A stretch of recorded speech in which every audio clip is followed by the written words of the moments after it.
Assalamualaikum warahmatullahi wabarakatuh. Salam sejahtera, Shalom, Om Swastiastu, Namo Buddhaya, salam kebajikan. Terima kasih untuk kesempatannya. Di saat ini kami dari kelompok 10 akan menjelaskan dan juga memaparkan hasil penelitian atau field study kami dengan judul analisis pengaruh program pemutihan pajak kendaraan bermotor dan kesadaran wajib pajak terhadap kepatuhan wajib pajak kendaraan bermotor di Kota Surabaya. Sebelum kami akan menjelaskan lebih lanjut tentang hasil field study kami ini, kami akan memperkenalkan diri kami.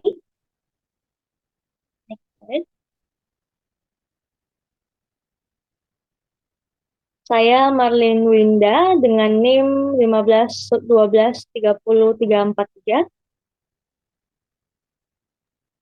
Saya Naila Koirunisa dengan NIM 075.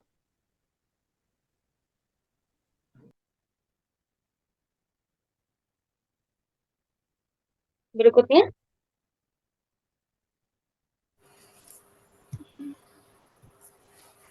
Saya Anis Selviana dengan NIM 15 12 13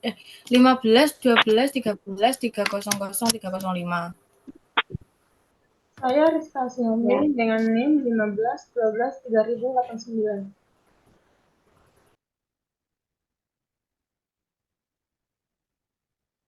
ya. Dan yang terakhir,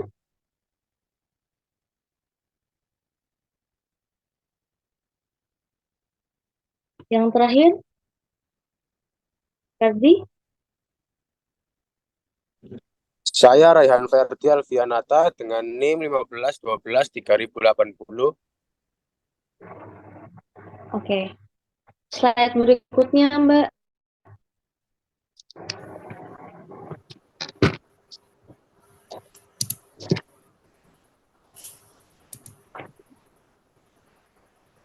Pertama kami akan menjelaskan background atau alasan kenapa kami memilih judul ini untuk diteliti. Yang pertama akan dijelaskan oleh Mbak Tore. Silakan Mbak Tore.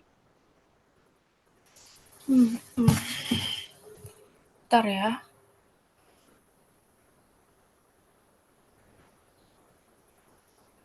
Bentar.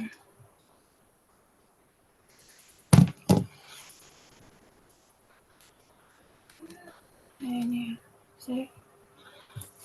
Oke. Suaraku udah masuk ya, Mbak?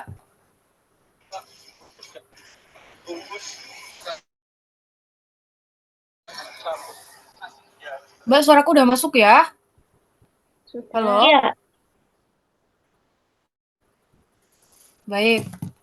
Sumber penerimaan negara yang tercatat pada APBN yaitu penerimaan perpajakan, penerimaan negara bukan pajak, dan hibah. Pendapatan negara paling besar berasal dari sektor pajak menurut Undang-Undang Nomor 7 Tahun 2021 tentang Harmonisasi Peraturan Perpajakan menyatakan bahwa pajak adalah kontribusi yang wajib dibayarkan oleh individu atau badan yang bersifat memaksa kepada negara berdasarkan undang-undang. Dengan tidak mendapatkan imbalan secara langsung dan digunakan untuk keperluan negara dan untuk memakmurkan rakyat. Sri Mulyani mengaku selaku Menteri Keuangan Indonesia menyebutkan bahwa Indonesia memiliki rasio pajak terendah di antara negara-negara Asia Tenggara, di mana rasio pajak Indonesia hanya sebesar 10,391% hingga akhir 2022. Hal ini disebabkan karena adanya kepatuhan wajib pajak. Secara umum, masyarakat cenderung menghindari pembayaran pajak dan melakukan perlawanan terhadap perpajakan. Pajak daerah adalah pungutan daerah menurut peraturan yang ditetapkan sebagai badan hukum publik dalam rangka membiayai suatu pembangunan daerah. Hal ini, Dinas Pendapatan Daerah atau Dipenda, Provinsi Jawa Timur melakukan pembinaan teknis melakukan pelaksanaan kegiatan suku dinas dan unit pelayanan pajak kendaraan bermotor dan bea balik nama kendaraan bermotor. Pajak daerah adalah pungutan daerah menurut peraturan yang ditetapkan sebagai badan hukum publik dalam rangka membiayai suatu pembangunan daerah. Dalam hal ini, Dinas Pendapatan Daerah Provinsi Jawa Timur melakukan pembinaan teknis pelaksanaan kegiatan suku dinas pelayanan. Seperti kita tahu bahwa pajak kendaraan bermotor atau PKB dan bea balik nama kendaraan bermotor adalah dua jenis daerah yang wajib dibayarkan oleh kendaraan di Indonesia. Namun, tidak jarang ada wajib pajak terlambat lupa membayarkan pajak kendaraannya, sehingga menimbulkan sanksi administrasi. Next, selanjutnya. Ya baik, selanjutnya akan dijelaskan tentang tinjauan proyek kami oleh Rizka. Silakan Rizka. Oke, terima kasih. Selanjutnya, tinjauan proyek. Definisi pajak kendaraan bermotor. Pajak kendaraan bermotor yang merupakan salah satu dari pajak daerah memiliki potensi besar untuk menjadi penyumbang pajak daerah terbesar. Karena dengan melihat pertumbuhan kepemilikan kendaraan bermotor yang terus bertambah setiap tahunnya. Pajak kendaraan bermotor merupakan salah satu jenis pajak atas kepemilikan dari kendaraan bermotor. Next. Pemutihan pajak kendaraan bermotor. Selanjutnya, pemutihan pajak kendaraan bermotor.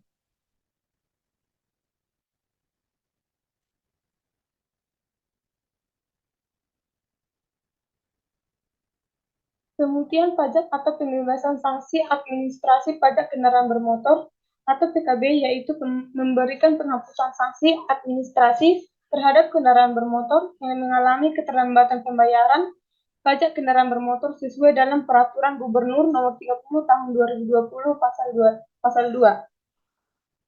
Selanjutnya,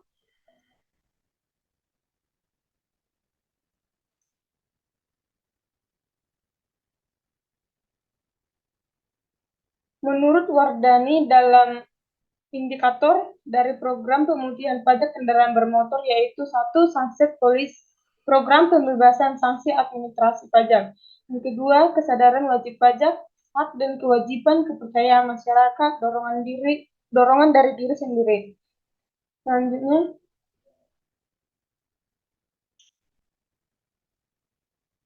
aspek-aspek pemutihan pajak di Indonesia. Yang pertama, pokok pajak. Pemutihan pajak dapat mencakup pengurangan atau penghapusan sebagian atau seluruh jumlah pokok pajak yang telah ditanggung. Ini berarti wajib pajak hanya perlu membayar sebagian dari jumlah yang seharusnya dibayarkan atau bahkan tidak perlu membayar sama sekali. Yang kedua, sanksi dan denda. Pemutihan pajak dapat melibatkan penghapusan sanksi dan denda yang terkait dengan tunggakan pajak. Misalnya, wajib pajak mungkin tidak perlu membayar denda keterlambatan atau sanksi lainnya yang seharusnya dikenakan atau tunggakan pajak mereka. Yang ketiga, bunga. Kadang-kadang pemutihan pajak juga melibatkan pengurangan atau penghapusan bunga yang terutang akibat keterlambatan pembayaran pajak. Dalam hal ini, wajib pajak hanya perlu membayar jumlah pokok pajak tanpa harus membayar bunga yang seharusnya dibayarkan. Yang keempat,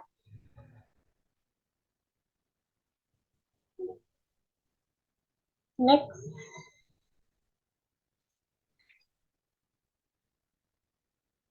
Jangka waktu pembayaran. Pemutihan pajak juga dapat berarti memberikan perpanjangan jangka waktu pembayaran kepada wajib pajak. Hal ini memungkinkan mereka untuk membayar pajak yang terhutang dalam periode waktu yang lebih lama daripada biasanya, sehingga mengurangi tekanan finansial dalam pembayaran sekaligus memberikan kesempatan untuk menyelesaikan kewajiban pajak. Next.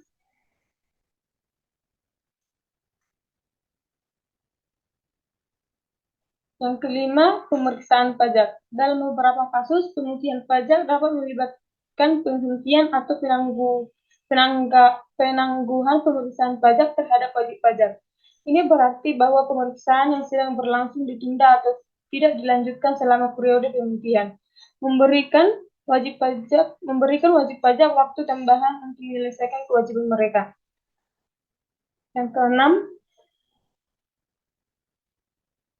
surat tagihan. Dalam beberapa kasus, pemutihan pajak dapat melibatkan penghapusan atau pengurangan jumlah yang tercantum dalam surat tagihan pajak. Ini berarti bahwa wajib pajak tidak perlu membayar seluruh jumlah yang tertera dalam surat tagihan, tetapi hanya sebagian atau bahkan tidak perlu membayar sama sekali. Next.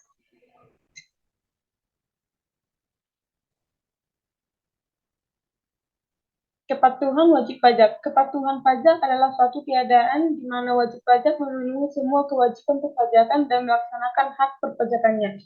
Kepatuhan wajib pajak ialah pelaksanaan pajak masyarakat dengan mempertimbangkan aturan ketetapan undang-undang. Kepatuhan wajib pajak ini dapat mencakup pemenuhan kewajiban perpajakan yang berlaku dan tepat waktunya, pemenuhan syarat dalam membayar pajaknya, kepatuhan wajib pajak dalam memenuhi kewajibannya dalam membayar pajak tergantung bagaimana petugas pajak memberikan mutu pelayanan yang terbaik kepada wajib pajak. Next.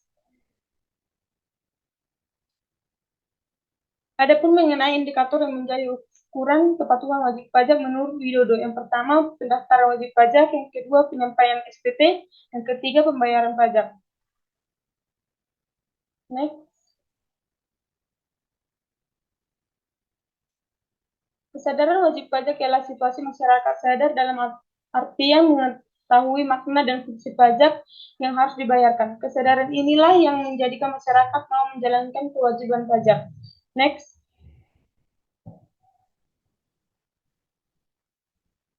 Metode Saya akan menjelaskan tentang metode penelitian. Mungkin ada beberapa teknik. Yang pertama ada lokasi penelitian. Lokasi penelitian ini dilakukan di kantor Bapenda, Badan Pendapatan Daerah Provinsi Jawa Timur yang terletak di Jalan Manyar Kertoarjo nomor 1, Manyar Seberangan, Kecamatan Mulyorejo, Surabaya, Jawa Timur. Yang kedua, subjek penelitian akan dilakukan pada Bapenda Provinsi Jawa Timur dan masyarakat Kota Surabaya memiliki kendaraan bermotor dan terdaftar sebagai wajib pajak. Selanjutnya,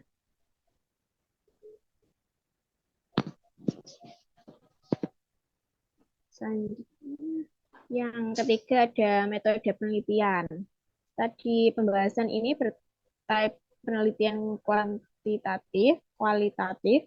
Disebut penelitian kuantitatif karena variabel dalam studi pembahasan ini mencakup variabel independen X yang adalah pemutihan PKB atau pajak kendaraan bermotor dan kesadaran wajib pajak. Sementara itu variabel independen Y adalah kepatuhan wajib pajak kendaraan bermotor. Variabel diukur menggunakan skala interval dan teknik pengukuran skala Likert. Pengukuran pemutihan PKB berdasarkan indikator. Selanjutnya.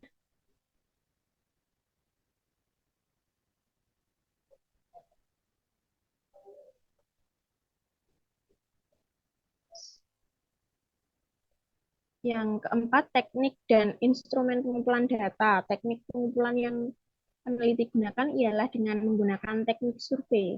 Survei dilakukan oleh peneliti dengan cara menyebar kuesioner atau angket yang dibuat dalam bentuk link Google Form kepada responden.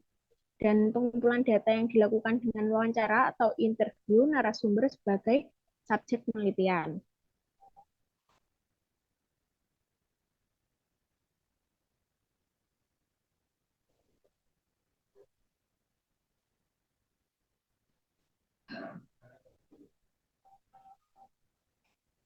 Selanjutnya ada teknik analisa data.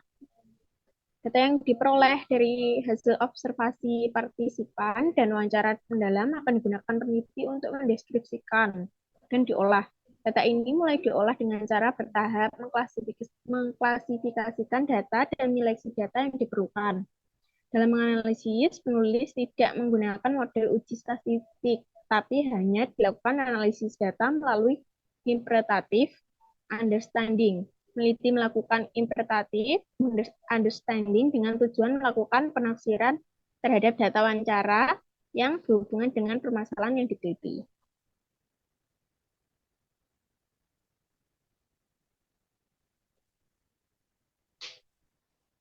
Berikutnya di sini ada jadwal pengumpulan data. Selanjutnya hasil penelitian. Oke, berikutnya kami akan menjelaskan tentang hasil dari field study kami. Bisa dibuka pada dokumen yang satunya. Bapak.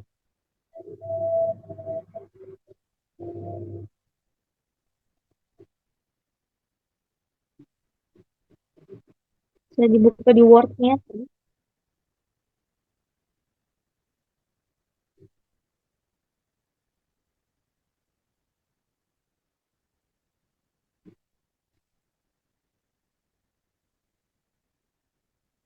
Jadi hasil penelitian yang kami peroleh ini merupakan hasil yang kami dapat dari pengumpulan data dengan dua cara, dua metode, yaitu yang tadi metode kualitatif dan kuantitatif.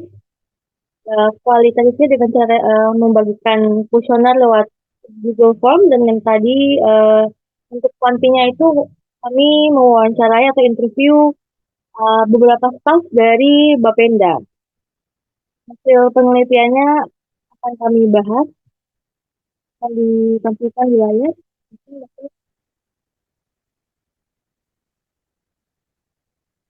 Untuk hasil kuesionernya kami menunggu. Untuk hasil kuesionernya ini kami menghitung responden hasil beberapa uji yang kami lakukan menggunakan SPSS versi 29. Di sini kami menghitung banyaknya responden dan juga hasil kira-kira adakah pengaruh daripada pemberlakuan program pemutihan pajak kendaraan bermotor ini dan juga kesadaran wajib pajak terhadap kepatuhan wajib pajak membayar pajak bermotornya atau PKB. Bisa di-scroll sampai di bab 4, Mbak, untuk hasilnya. Kami akan bahas satu persatu dari hasil uji yang kami lakukan. Pertama itu akan kami bahas tentang uji validitas. Kemudian ada uji ada uji uji asumsi klasik. Ya, asumsi klasik ini antara lain itu termasuk uji normalitas dan seterusnya. Langsung di bagian bawah aja, Mbak. Di pertama uji validitas. Terus kalau bagian bawah, kami akan skip dari hasil wawancara, akan kami bahas ketika selesai pemaparan hasil ujinya ini. Terus di bawah, Mbak, di bagian tabel uji validitas. Oke, bagian atas tadi, Mbak. Oke. Bisa diperbesar, Mbak?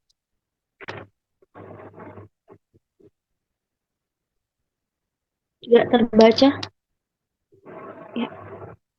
Ya. Yang pertama, uji validitas. Nah, uji validitas ini digunakan untuk menunjukkan sejauh mana alat ukur yang kita pakai, dalam hal ini kuesioner, yang kami gunakan untuk mengukur apa yang akan diukur. Nah, suatu data dapat dinyatakan valid dalam uji validitas ini apabila hasil R hitungnya itu lebih besar daripada R tabel. Nah, bisa dilihat sama-sama pada tabel hasil uji validitas X1. X1 di sini yaitu variabel independen yang pertama, pemutihan pajak. Sementara X2-nya itu yang tadi kesadaran wajib pajak. Nah, X1 di sini untuk tabel uji validitasnya bisa agak ke bawah sendiri. Bisa dilihat R hitung dan juga R tabelnya. Di situ ada X1.1 sampai X1.3. Ini maknanya yaitu X1.1, X1.1 itu artinya pertanyaan kuesioner yang nomor 1 bagi pemutihan pajak ini. Ada X1 ini sendiri. R hitungnya ini dapat hasil dari SPSS-nya itu 0,814 atau 814. Sementara R tabel 0,4887. Mbak Torti bisa scroll sedikit ke bawah. Kenapa sampai R tabelnya ini 0,487? Karena ada tabel R R sistemnya yang memang itu sudah ada patennya di situ. Kami mengambil R tabel bagi penelitian kami ini, kami mengambilnya 0,1%. Karena total responden yang kami terima yang menjawab kuesioner kami adalah 24 responden yang menjawab. Jadi R tabelnya ini kami ngambil 0,48487. Nah, berdasarkan tabel yang sudah terpapat di atas tadi, dijelaskan bahwa butir yang menjadi indikator itu menunjukkan nilai R hitungnya, dia lebih besar. Masing-masing kan ya, dari X1 sampai X1 sampai X1 itu nilai R tabel R hitungnya lebih besar daripada R tabel. Yang menandakan bahwa semua pertanyaan pada indikator kuesioner X1 ini dikatakan valid. Berikutnya, di tabel 5, ini ada hasil uji validitas X2.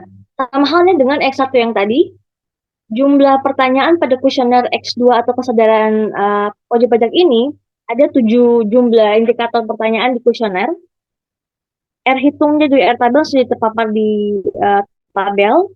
Nah, berdasarkan tabel di atas ini, R tabelnya sama dengan X1 yang tadi.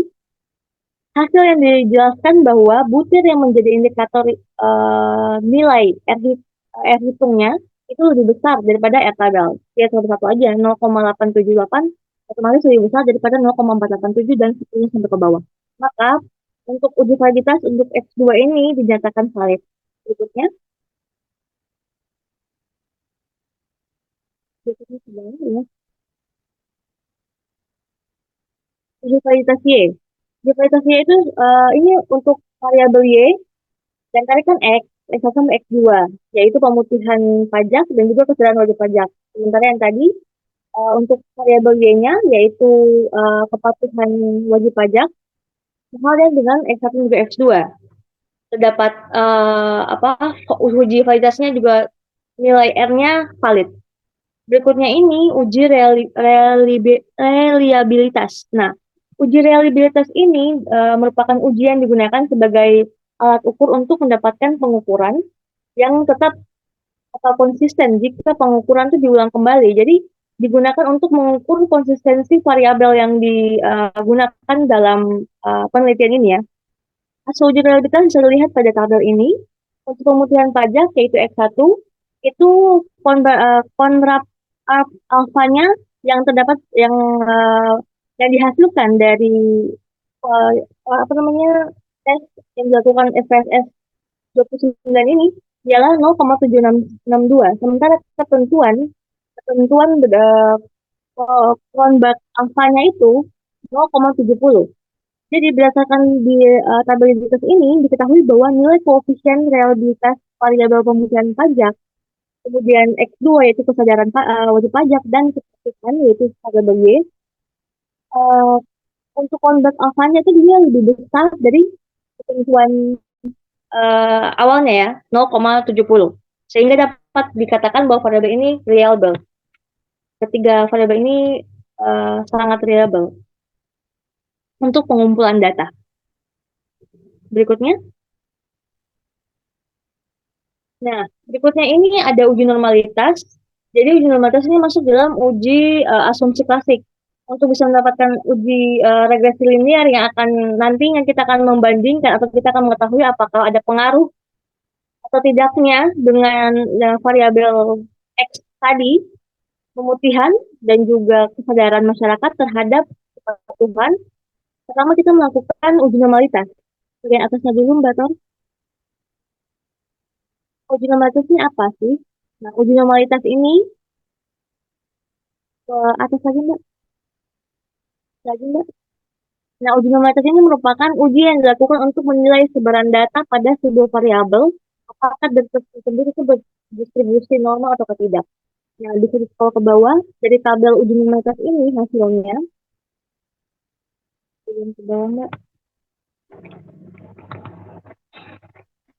Ya, kita melihat hasil uji normalitas ini dari mana?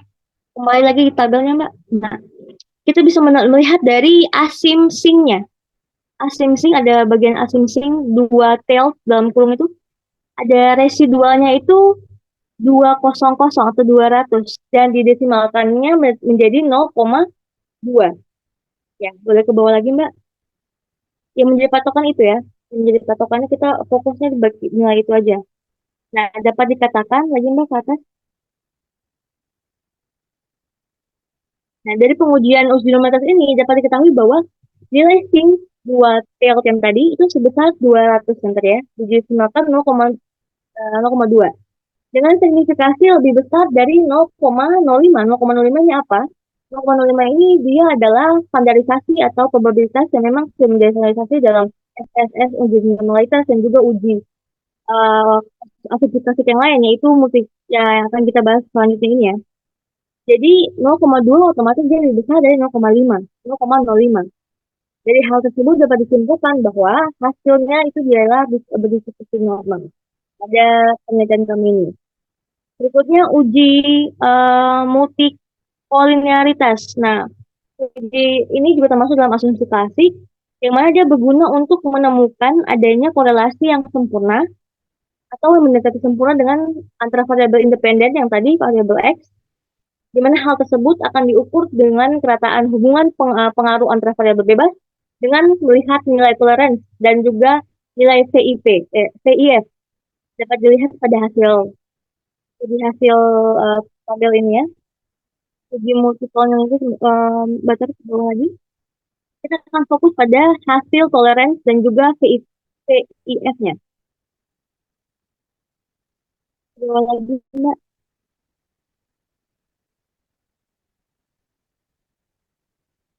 Ya, oke. Stop di situ, Mbak. Naik ke atas lagi. Oke.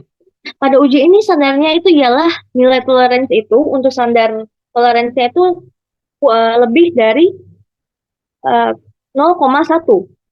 dan nilai dari VIF-nya itu harus kurang dari 10. Maka tidak terjadi multikolinaritas. Begitu pula sebaliknya. Nah, pada hasil tabel ini untuk nilai toleransi kedua variabel itu ada X1 yaitu pengujian pajak dan juga kesadaran pajak X2 adalah 0,785, which is itu lebih besar dari 0,1 yang ada standarisasi toleransi tadi. Dan VIF-nya ialah 1,273. Otomatis itu lebih kecil daripada 10. Maka dapat disimpulkan bahwa tidak terjadi masalah. Ada multikolinaritas untuk uji kuesioner ini. Berikutnya uji analisis regresi linear berganda. Nah, untuk uji inilah yang nanti akan sama-sama kita melihat apakah ada pengaruh atau tidak ya untuk variabel X dan variabel Y-nya. Analisis linear berganda ini digunakan untuk mengetahui apakah mendapat pengaruh signifikan secara parsial atau simultan antara dua variabel yang tadi, independen dan juga dependen. Berikut ke bawah, kita akan fokus lihat hasil uji analisnya itu pada hasil SIG-nya. Coba lagi, Mbak. Ya, berdasarkan lagi ke atas, Mbak. Berdasarkan tabel yang tadi di atas, kita dapat melihat bahwa nilai persamaan linear itu yang kita dapat dari hasil SPSS-nya itu ialah Y sama dengan 5,974 plus 0,132 yaitu adalah nilai X1 sama dengan 0,504 adalah nilai X2 atau nilai independen yang tadi. Jadi hasil persamaan regresi linear berganda ini dapat diartikan sebagai berikut yang bawah. Nilai konstanta A itu sebesar 5,974 memiliki arti bahwa jika seluruh variabel independen itu dianggap konstan atau tetap, maka rata-rata kepatuhan wajib pajak kendaraan bermotor sebesar 5,974. Itu dilihat dari tabel yang tadi atas ya. Berikutnya ke bawah, lanjut terus aja ke bawah, Mbak. Ya, yang ini skip aja nggak apa-apa.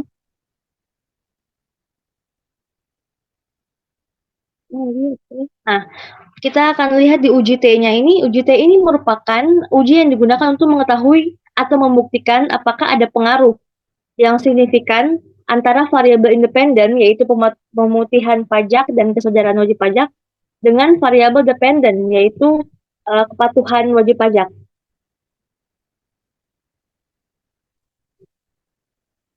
Oke, berikutnya ke bawah. Pembahasan hasil. Oke. Dapat diketahui bahwa pengaruh pemutihan pajak atau X1 terhadap kepatuhan wajib pajak ini berdasarkan hasil pengujian hipotesis yang tadi di atas, yaitu UJT, itu menunjukkan adanya nilai signifikan antara variabel pemutihan pajak terhadap kepatuhan wajib pajak. Bawah lagi. Nah, pengaruh kesadaran wajib pajak atau X2 dengan terhadap kepatuhan pajak atau Y. Nah, berdasarkan hasil yang tadi di atas, UJT menunjukkan bahwa adanya signifikan untuk adanya pengaruh antara X2 yaitu wajib pajak terhadap kesadaran wajib pajak terhadap kepatuhan wajib pajak ini sendiri. Dilihat dari nilai-nilai yang tadi ya. Nah, untuk hasil wawancara dengan staf Bapenda Jawa Timur ini, jadi kan kami melakukan 2 teknik. Tadi itu udah kuesionernya udah kami bahas, terdapat pengaruh ya untuk 2 variabel independen dan juga dependen kami. Nah, hasil wawancara ini, nggak tahu ke bawah lagi. Hasil wawancara dengan staf Bapenda berdasarkan yang kami wawancara ada 3 narasumber, sudah tercantum juga dalam laporan kami. Pemberlakuan program pemutihan pajak kendaraan bermotor ini sangat memudahkan dan juga membantu wajib pajak dalam membayar pajak bermotor.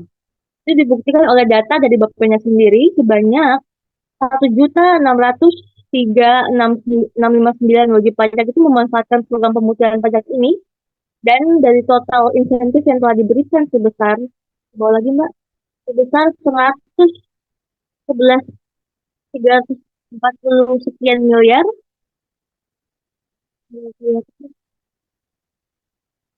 Lagi Mbak ke bawah.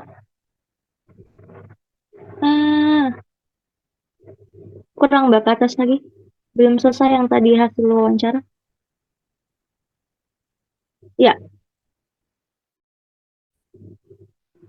Pemerintah sebesar 111 miliar tadi ya, pemerintah Provinsi Jawa Timur menerima total pajak kendaraan bermotor itu sebesar yang terpampang di layar. Jadi dapat dikatakan bahwa program pemutihan pajak ini sangat berpengaruh terhadap kepatuhan masyarakat atau kepatuhan wajib pajak untuk membayar pajak kendaraan bermotor. Itu hasil penelitian yang telah kami dapat dari studi kami. Berikutnya akan dijelaskan untuk kesimpulan dari seluruh hasil kami ini oleh Mas Ferdi, silakan.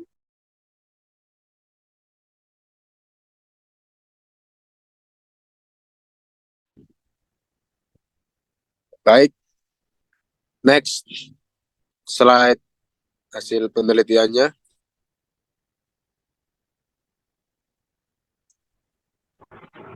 Bisa dibuka di slide PPT Mbak Tor untuk kesimpulannya Mas Ferdi.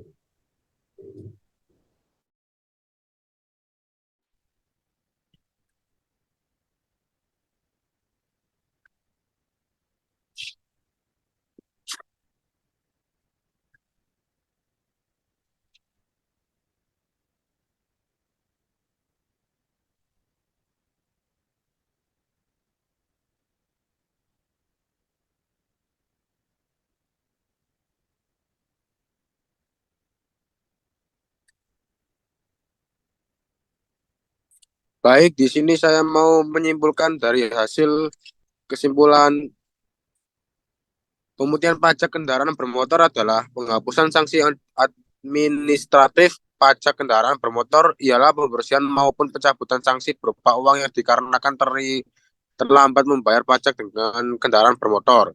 Kebijakan ini diumumkan oleh gubernur dengan tempo waktu tertentu, adalah dalam waktu kurang lebih 3 bulan dan juga aktif berjalan untuk semua wajib pajak kendaraan bermotor di suatu provinsi. Setiawan 2017. Lembaga yang melayani iuran pajak bermotor merupakan Bapenda, Badan Pendapatan Daerah. yang dinaungi dalam kantor Samsat, sistem administrasi manunggal di bawah satu atap. Provinsi Jawa Timur dilihat menjadi provinsi dengan jumlah kendaraan bermotor terbesar yang dipengaruhi oleh jumlah kendaraan yang motor mencapai sekitar 17 juta unit. Next, Mbak.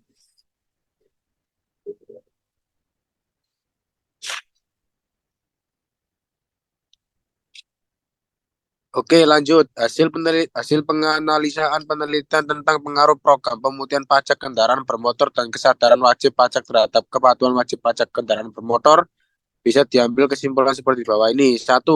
Program pemutihan pajak kendaraan bermotor berdampak kepada kepatuhan wajib pajak kendaraan bermotor. 2. Kesadaran wajib pajak berdampak kepada kepatuhan wajib pajak kendaraan bermotor. Next.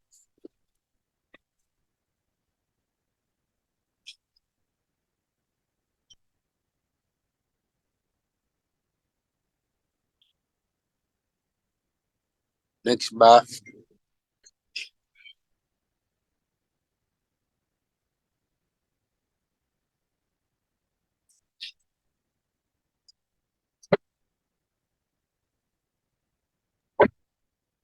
Next slide-nya, Mbak Tot.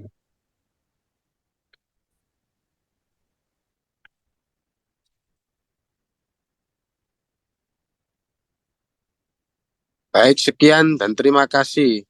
Akan saya lanjutkan kepada teman saya.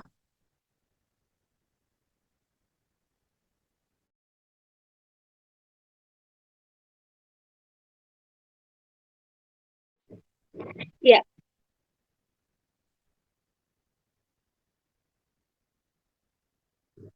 Sekian presentasi dari kelompok kami, pemaparan tentang hasil field study selama beberapa minggu di Kota Surabaya dan dilakukan dengan metode wawancara dan juga kuesioner yang disebar. Hasil yang kami dapat sudah dipaparkan, sekiranya bisa membantu untuk bisa lebih lagi memperluas wawasan para mahasiswa juga ataupun yang menonton video ini tentang pentingnya pematuhan untuk membayar pajak dan juga kesadaran untuk membayar pajak. Akhir kata, kami kelompok 10 mengucapkan banyak terima kasih kalau ada salah dalam pemaparan materi dan juga hasil kami selama sebelum ini. Kami mohon maaf. Wassalamualaikum warahmatullahi wabarakatuh. Selamat malam. Waalaikumsalam warahmatullahi wabarakatuh. Waalaikumsalam warahmatullahi wabarakatuh.